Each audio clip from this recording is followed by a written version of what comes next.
Merhaba, ben Zeynep. Hopsever YouTube kanalıma hoş geldiniz. Bugün sizlere kutu teknik kare lif modeli anlatımı yapacağım. Daha önce tanıştığımız arkadaşlarımız eminim biliyorlardır. Kanalımda birçok farklı lif modeli var. Bunları kanalımın ana sayfasındaki oynatma listelerimden ulaşabilirsiniz. Kategorilere ayırıyorum daha kolay bulabilmeniz adına. Bugün de sizlere bir günde yapabileceğiniz 3 renkten oluşan kolay bir lif anlatacağım arkadaşlar. Hemen şöyle iplerimize bakalım. Arta kalan iplerinizi de değerlendirebilirsiniz. Tığ numarası olarak 2 milim bir tığ kullanıyorum. Hadi kolay modelimize başlayalım. Evet, bismillah diyelim ve başlayalım. Beyaz ipimle başlıyorum. Öncelikle ipimi kapatıp 3 tane zincir yapıyorum. Çok sıkı yapmadım zincirleri. Şimdi ipimi uzattım. Tığıma bir kere doladım. Bakın şu ikinci zincirden batıyorum. Bir tane ilmek yükseltiyorum. 1. Devam ediyorum.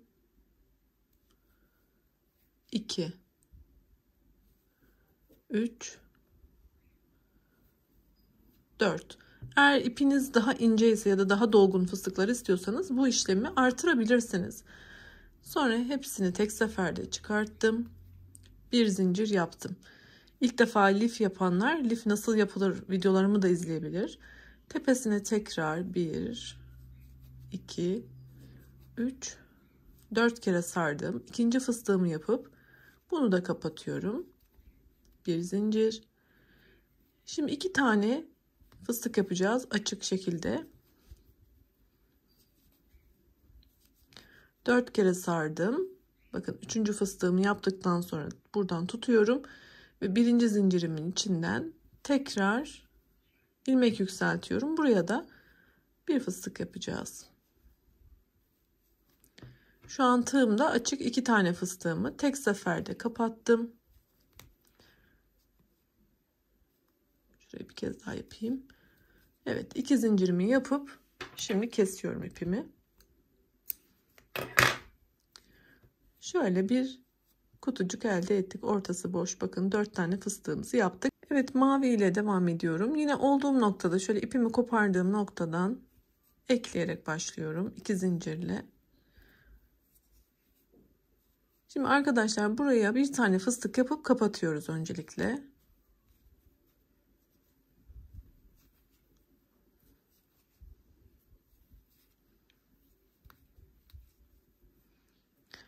Yapmış olduğum bu fıstığın tepesine bir tane.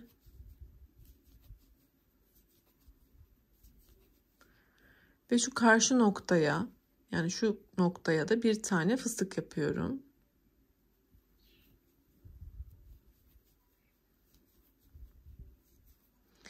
Tığımda bekleyen 2 tane açık fıstığı tek seferde kapattım. Bir zincir. Bakın şöyle. Şimdi burada bir köşe geçişi yapacağız. Ve artırmalarımız zaten burada olacak. O yüzden bir tane fıstık yapıyoruz. Bunu daima köşelerde tekrar ediyoruz arkadaşlar. Bakın bir fıstık yaptık, kapattık. Şimdi tepesine bir fıstık. Yine dibine şu noktaya bir fıstık.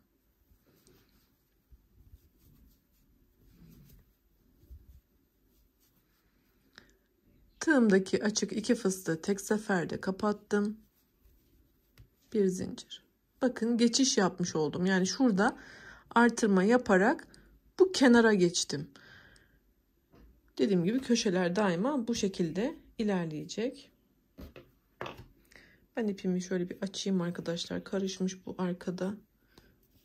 Hemen ayarlayıp geliyorum. Evet, ipimi hallettim, açtım. Şimdi devam ediyorum arkadaşlar. Olduğum noktada bir fıstık yapıyorum. Sanki bir örgücünün en korkulu rüyası karışmış ip. Gerçekten açmaktan bir hal oluyoruz. Bazen can sıkıcı oluyor. 2 tane fıstığımı yine kapattım. Şöyle bakın, geçişimizi yaptık. Yine köşe geçişi yapacağız. Burada bir tane fıstık yapalım.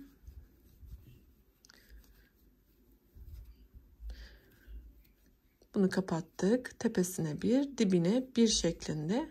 Aynı şeyi tekrar ediyorum. Ama tabii yeni başlayan arkadaşlarım için buraları gösterip öyle geçeceğim. Tecrübeli arkadaşlarım eminim anlayıp hemen yapabiliyorlar ama benimle birlikte ilk defa lif yapan o kadar çok abonem var ki ben onlara göre anlatmaya çabalıyorum. Tecrübeli arkadaşlarım dediğim gibi videoyu hızlandırıp geçebilirler. Lütfen sitem etmeyin bana bu konuda. Hiç bilmeyenler gerçekten yapamıyorlar çünkü. Bakın ikili fıstık da topladım köşe dönüşünden sonra. Yine bir köşe yapacağız.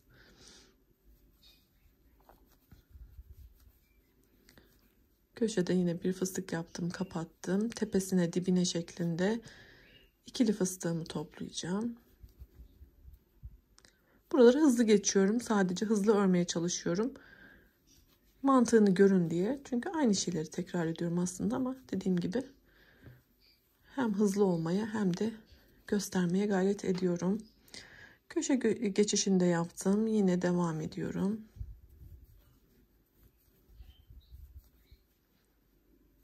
Siz de öyle misiniz bilmiyorum. Ben lif örerken gerçekten bayağı stres atıyorum. Çok seviyorum lif örmeyi. O yüzden de bol bol lif videosu çekiyorum size.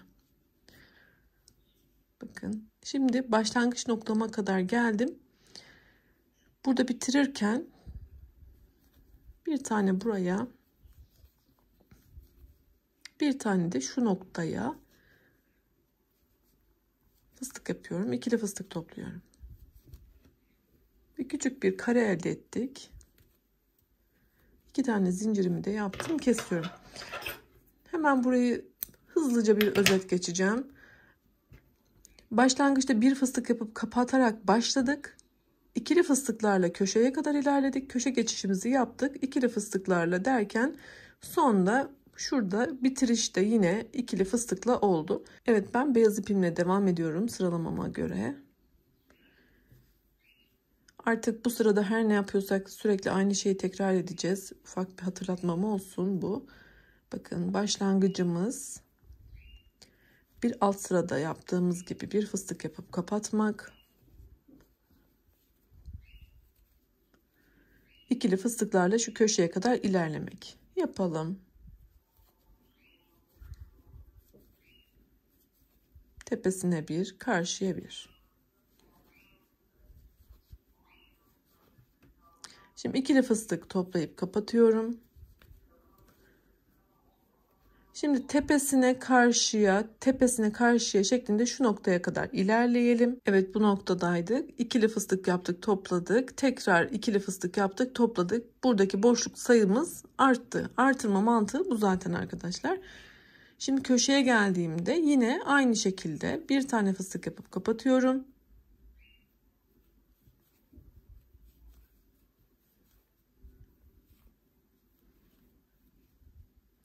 Tepesine bir, dibine bir şeklinde köşe dönüşümü yapıyorum.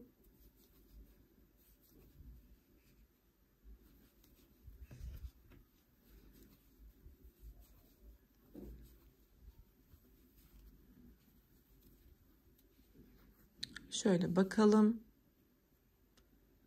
Şimdi bu kenara döndük. Artık burada da ikili fıstıklarla yine ilerliyorum köşeye kadar. Köşede de ne yapıyorum? Yine köşe dönüşünü sağlıyorum. Bu sırayı sonuna kadar bu şekilde devam edelim. Beyaz sırasını da tamamlayalım arkadaşlar. Videomuz uzamasın. Son kısmını yine gösteriyor olacağım. Şimdi ikili fıstıklarla köşeleri tamamladıktan sonra da şu noktaya kadar gelelim. Sıra başlangıcına kadar geldim. Burada da ikili fıstıkla bitirdiğimi tekrar gösterdim arkadaşlar. 2 tane zincirimi yapıp ipimi kesiyorum ve bir diğer rengimle devam ediyorum. Onu da arkadaşlar şöyle hemen sizlere göstereceğim. Bakın buradan yeni ipimizi yapıp bir tane fıstık yapıp kapatacağız. İkili fıstıklarla köşeye kadar, köşede artırma. Şöyle göstereceğim. Bakın ben daha öncesinde 3 tane parçayı da bu şekilde hazırladım. Yani sizler şu son sırayı da tekrar bir sıra daha yapacaksınız. 4 tane parça elde ettikten sonra ipimizin diğer aşamalarıyla devam edeceğiz. Şimdi buraları tamamlayıp gelelim. Evet, ben 4. parçamı da tamamladım. Şimdi artık motiflerimizi ekleyeceğiz arkadaşlar. Daha sonra bitireceğiz lifimizi. Şu şekilde bir ekleme yapacağız. Önce şu kısımda, sonra bu kısımda bir ekleme yapacağız. Karşılıklı iki motifi nasıl ekleyeceğiz? Şimdi hemen onu göstermeyle başlayacağım. Bakın, olduğum noktada ipimi koparmadım. Şu noktadan tekrar giriş yapıyorum ve diğer motifimi de alıp onu da şu şekilde ilmek çıkarttım. Tığımdan ilmeğimi kaydırarak şimdi başlatacağım. Şurada bir zincir yapayım ben. Yine daha açılmadan dursun. Evet. Şimdi şu noktalarda eklemeler yapacağız. Nasıl? Şöyle ipimi biraz uzatıyorum. İlmeği içinden çıkarttım. Düğüm yapmıyorum. Bakın şöyle. Hemen buradan batıyorum. Karşıdan da batıyorum. İlmeği çıkartıp tığımdan kaydırıyorum. Yine uzatıyorum. İlmeği çıkarttım içinden. Siz burada dilerseniz zincir de yapabilirsiniz ama zincir çok belli oluyor. Bu böyle hiç gözükmüyor. Fıstığın bir parçasıymış gibi duruyor arkadaşlar. Hangisi kolay geliyorsa size öyle de yapabilirsiniz. Zincirle de ilerleyebilirsiniz.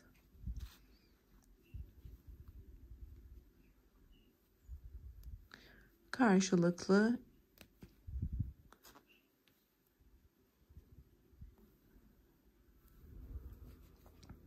eklemeyi yapıyoruz.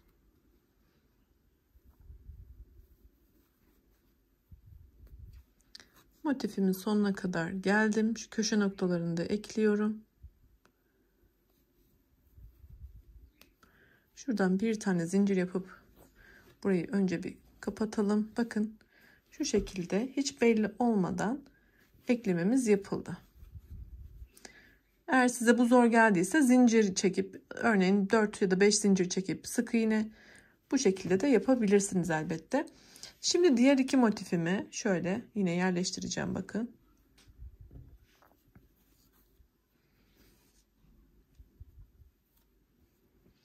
Şimdi şu noktadan tekrar köşeden bir giriş yapıyorum. Bu iki tane motifi de yine köşe noktalarından şöyle alıyorum.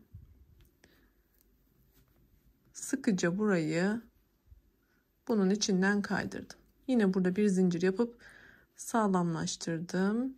Yine aynen devam ediyorum. Bakın şu yönde ekliyorum yine.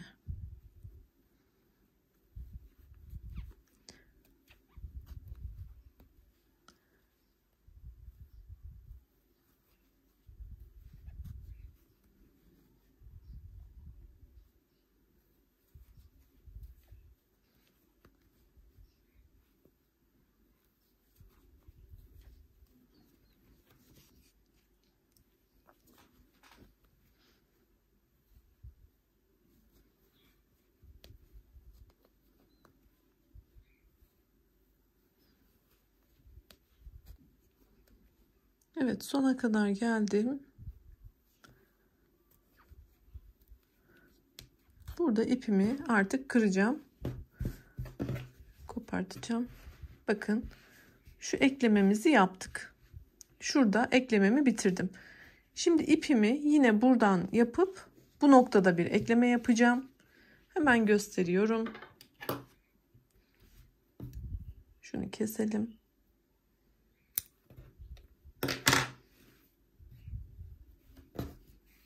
Evet, şöyle buradan da başlatalım arkadaşlar.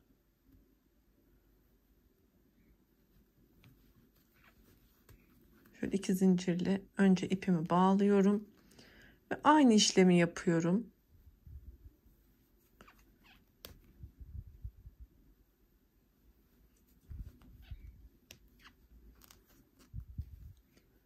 Devam ediyorum.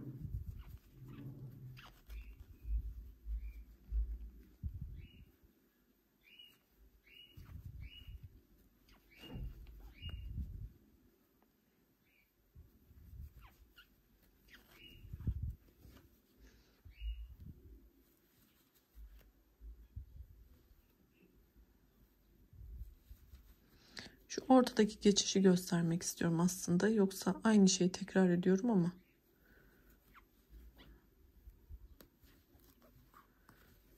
Burada da şuradan yine alalım ki Bakın şöyle alttan battım. Kaydırdım. Burada da geçiş yapmış olalım. İpim takıldı, geri çıktı. Evet. Bakın tam orta noktaya da geldiğimde yine aynı şeyi yaptım. Diğer motifime geçtim. Ve bunu da tamamlayıp bitireceğim. Şimdi şöyle göstereyim. Bakın. Burada geçişimizi sağladık. Eğer takılan varsa tığınızla şöyle bir düzeltebilirsiniz. Elinizde şöyle oturtun arkadaşlar. Şimdi burayı bitirelim. Artık kenar yapımına geçelim arkadaşlar. Evet, motif eklememi bitirdim. Şimdi bir sıra kenar gideceğim. Daha sonra kenar tığlamasını yapacağız. Beyaz ipimle şöyle köşeden başlıyorum.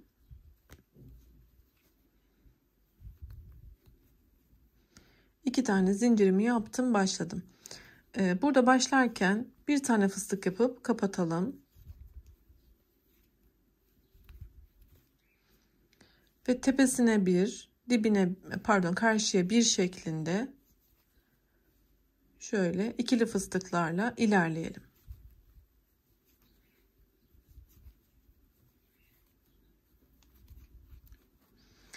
Şimdi arkadaşlar aslında daha önceki şu sıralarda bu sıradaki olayı yaptık.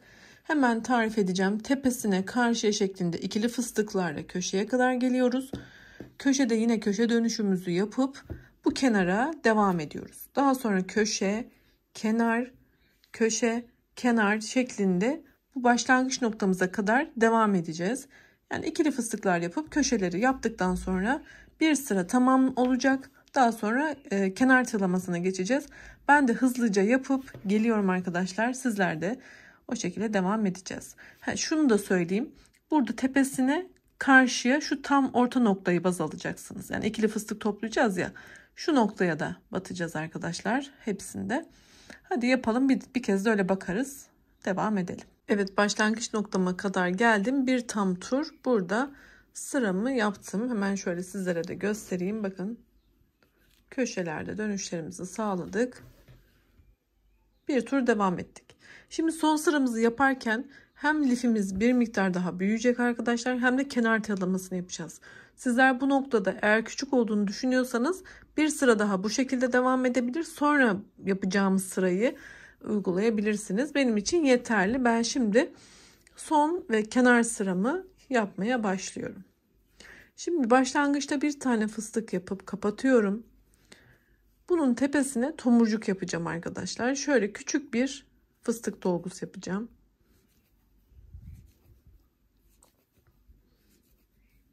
Bunu şöyle 5-6 kere sarmak istiyorum. Daha tomurcuk olsun diye. Şöyle 1, 2, 3 tane zincire de tamamladım. Şöyle dibinden sık iğneyle de ekledim. Bakın fıstığın tepesine daha küçük bir fıstık yaptım. Şimdi olduğum noktada yine şu dip kısma bir fıstık yapıyorum. Bakın şu noktadayım. Şöyle tutayım. Şimdi şu noktaya bir fıstık yapacağım.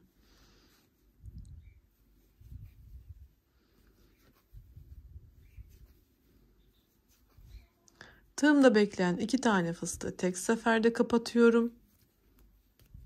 Bakın şöyle. Şimdi buraya da bir tomurcuk yapacağız.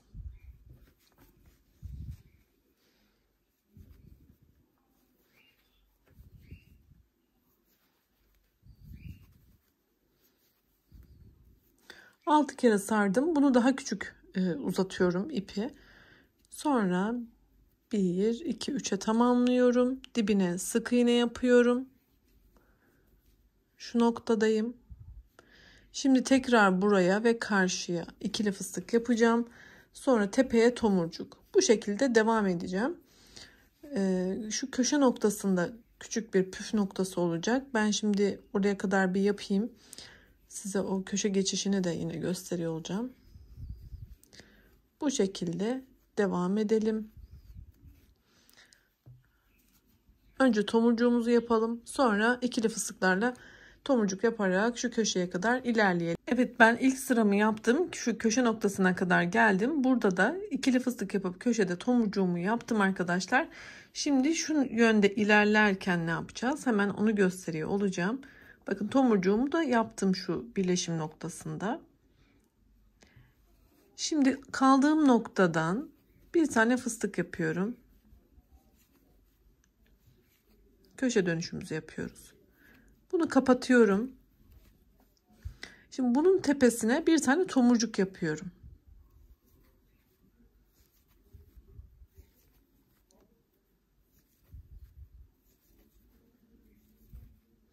Bunu kapattım. Zincirimi yaptım. Dibine sık iğne ile sabitledim. Şöyle bakalım. Şimdi yine dibine ve karşıya ikili fıstık toplayacağım.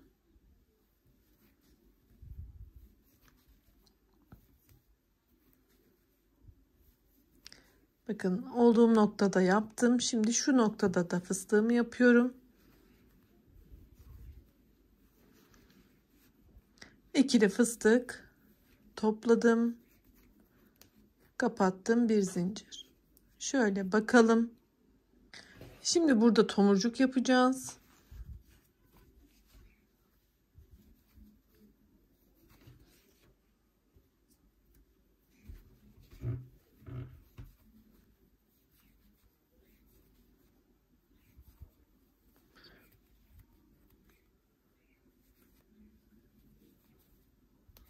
Ve ikili fıstıklarla artık ilerleyeceğiz. Köşe noktasının geçişini de göstermiş oldum.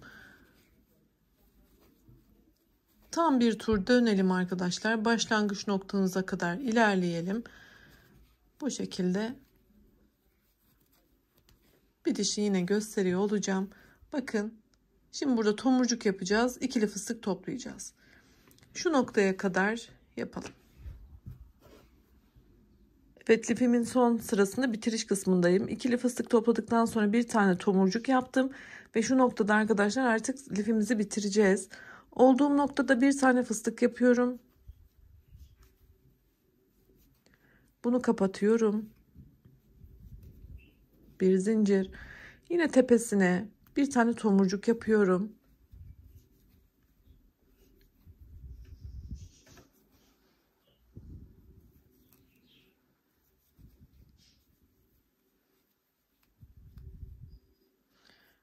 Şu noktadan yine sabitledim. Ve bir tane buraya fıstık yapıyorum.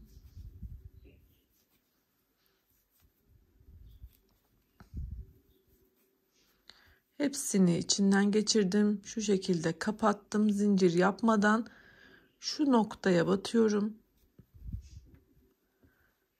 Buradan ilmeğimi sıkı bir şekilde kaydırdım. Zincirimi de çektim. Bakın burada da köşe noktasını yine bitirmiş oldum. Şimdi ipimizi kesebiliriz ve lifimizi tamamladık arkadaşlar. Hemen yakından bir kez daha göstermek istiyorum. Arta kalan ipleri de şöyle içten yürütürseniz, daha sonra keserseniz daha temiz bir çalışma olacaktır. Evet. Lifimiz gerçekten çok güzel oldu. Hem çeyizlik hem günlük kullanıma uygun, bohçalık oldukça güzel. Büyüklüğü de gayet ideal oldu bence. Tabii daha büyük yapmak isteyenler için de püf noktalarını anlattım. Şöyle de göstereyim. Bakın ebatları da gayet iyi. Daha önce kanalımda birçok farklı model var. Lif yapmak isteyen arkadaşlarım için videonun sonuna bir oynatma listesi bırakacağım. Oradan bakarak takımlık lifler, günlük lifler, birçok farklı lif modelim var. Yine daha önce sizinle karşılaşmadıysak kanalımın ana sayfasındaki oynatma listelerime göz atarsanız çok fazla kategoride örgü modelleri anlatıyorum. Onlardan da hoşunuza giden çalışmalarım olabilir. Yine abone olmak ücretsizdir. Abonelikler ücretsiz olduğu için yorumlarınızı, like'larınızı bekliyorum destek amaçlı. Bu kadar. Sağlıkla kalın, iyi günlerde kullanın inşallah. Kendinize iyi bakın.